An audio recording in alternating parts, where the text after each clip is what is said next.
Welcome back കതി Hashim ബസിലേക്ക് എല്ലാവർക്കും സ്വാഗതം. Friends, നമ്മൾ പേപ്പർ സോപ്പ് ഉണ്ടാക്കിയിട്ടുണ്ട്, അത് കാണിക്കാനാണ് വന്ന. ഫ്രണ്ട്സ്, ഇതാ കണ്ടു, പേപ്പർ സോപ്പ് ഇത് നമുക്ക് ഇങ്ങനെ വർക്കൗട്ട് ആവും. നമ്മൾ കാണിച്ചു തരാം. എന്താ പലങ്കോലായിട്ട് കിടക്കുകയാണ്. ഇത് തുറന്ന് നമ്മൾ കുറച്ചും കൂടി എടുക്കണം. കാരണം ചെറിയ ചെറിയ കട്ട് പീസായിട്ടാണ് നമ്മൾ ഇട്ടേക്കണം. ഇത്ര എടുത്തിട്ടുണ്ട്. ഇനി നമുക്കിതൊന്ന് നനയ്ക്കാം. നനച്ചിട്ടുണ്ട്.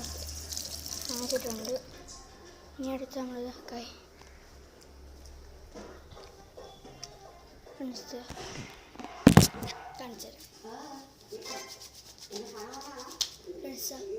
പറഞ്ഞിട്ടുണ്ട്. ഇനി നമുക്കിത് കൈ കഴുകിയിട്ട് വരാം. ഫ്രണ്ട്സ്, കൈ കഴുകിയിട്ട് കാണാം. ഫ്രണ്ട്സ്, കൈ